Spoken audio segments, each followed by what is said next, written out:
In this next segment, we sat down with Assemblymember Michaelle Solages to unpack priorities for the Black, Puerto Rican, Hispanic, and Asian Legislative Caucus this year.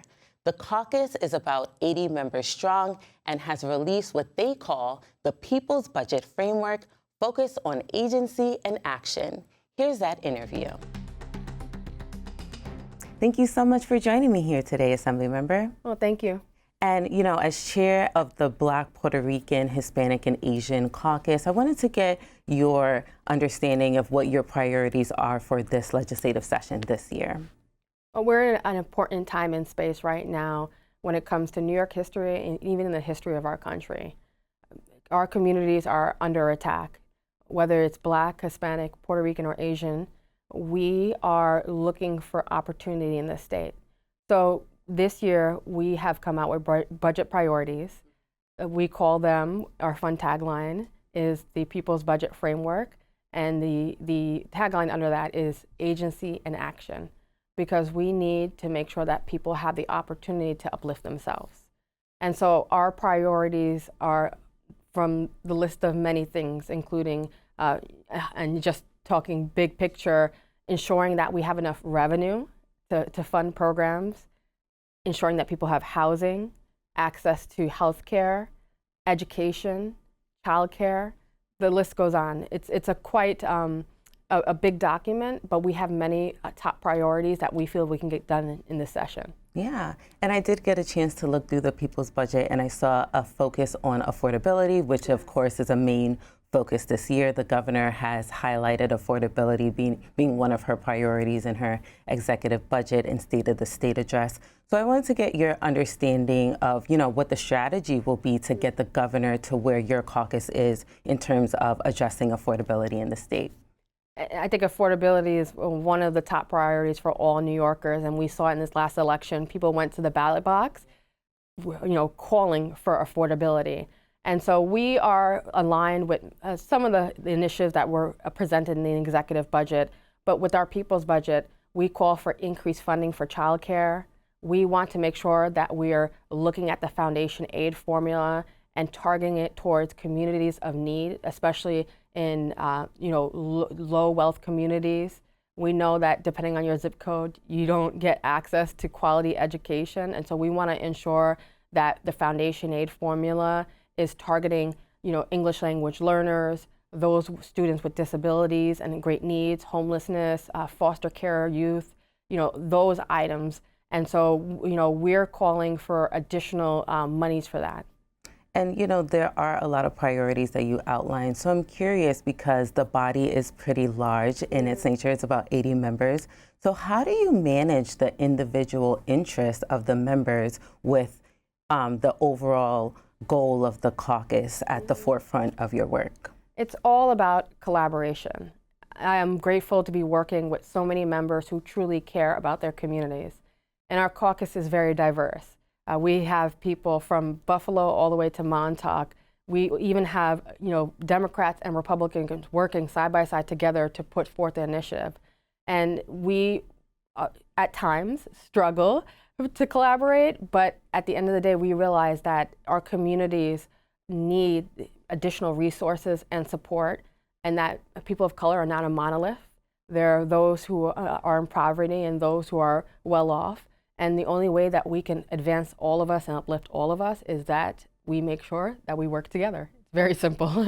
And so we do work together. It's difficult at times, it's messy, but we know that we have a common goal of uplifting New Yorkers. And of course, at the time that we're filming this, it is Black History Month. So I wanted to get your take on the theme this year in New York State, which is Black History is New York State History. What does that mean to you personally? It means that we have to ensure that we are not only acknowledging our past, but making progress for the future. We don't want to relive the past.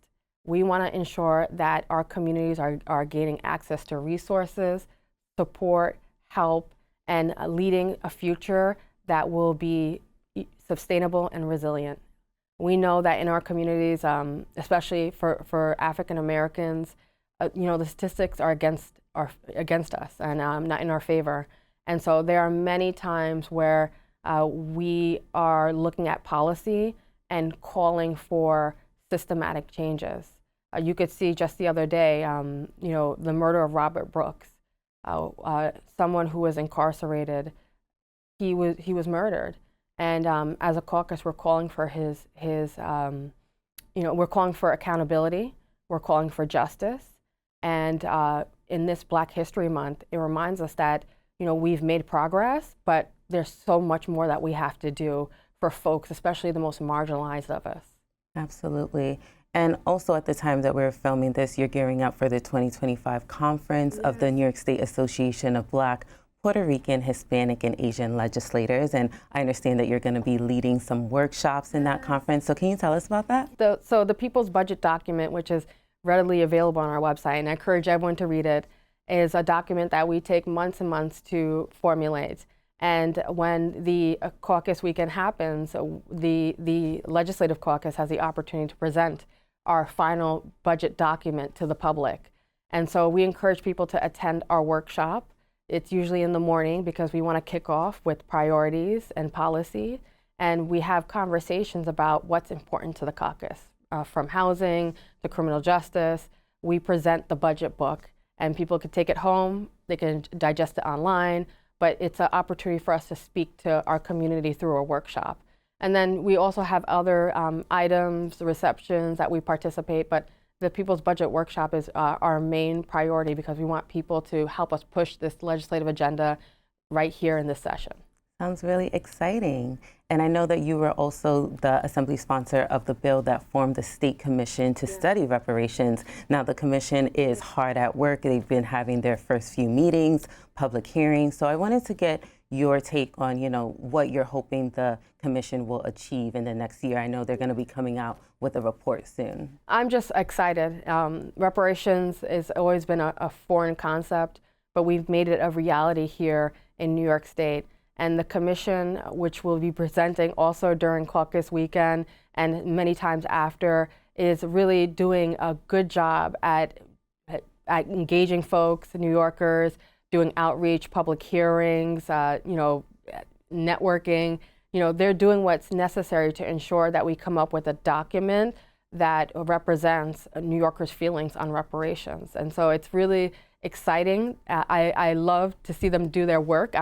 I'm actually watching it from afar because we want a truly independent commission. We want an independent report that will reflect not only the history that we've lived, but what we could do to move forward to build a better New York, especially through Black and African American, people in New York State. Yeah, that's interesting because I was actually going to ask you if you had any insight into their progress, but you're, saying that it is completely independent. So why was it important for the commission to be structured in a way that it does have its independence? It's nice. I want to ensure when drafting the legislation, when pushing the legislation, that this wasn't a political conversation because the plights of Blacks is real.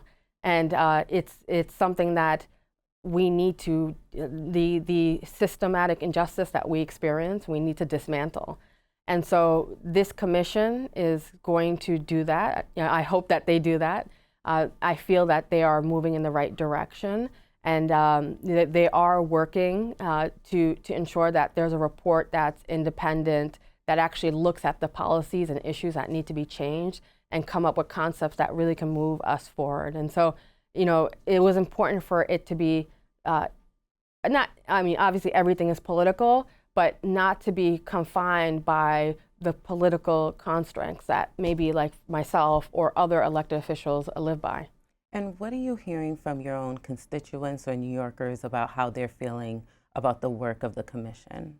They're excited. The work is slow, only because the commission was independent. It required the commission to hire staff, which, if anyone knows state government, it's sometimes a long process to hire staff.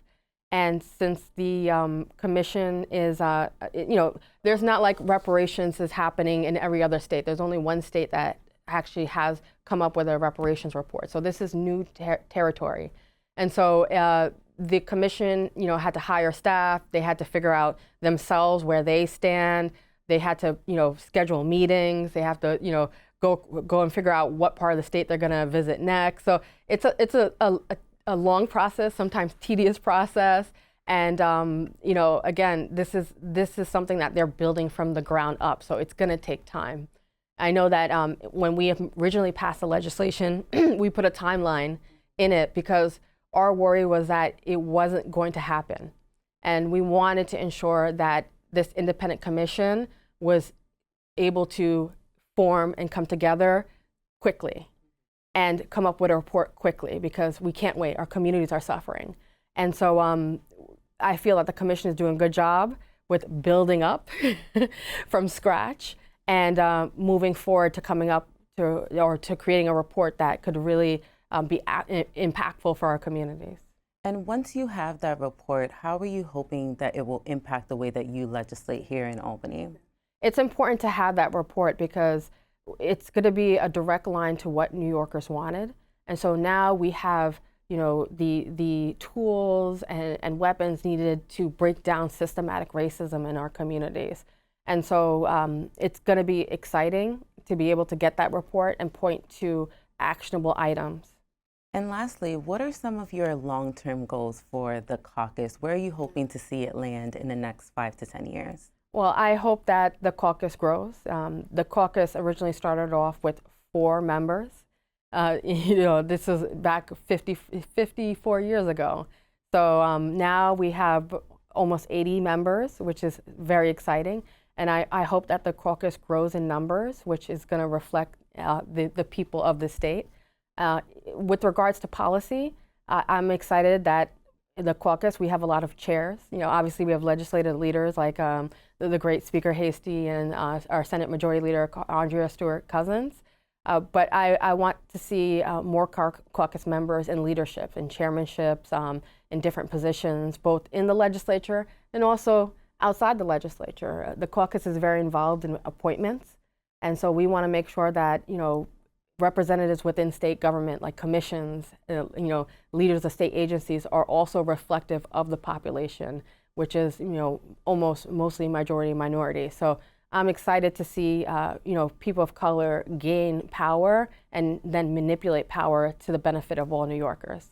Well, certainly a lot to look forward to. We thank you so much for taking the time to speak with us today, Assemblymember. Thank you. And we were speaking with Assemblymember Michaelle Solages, Chair of the Black, Puerto Rican, Hispanic, and Asian Legislative Caucus. And for more information and resources, you can visit our website. Again, that's at nynow.org.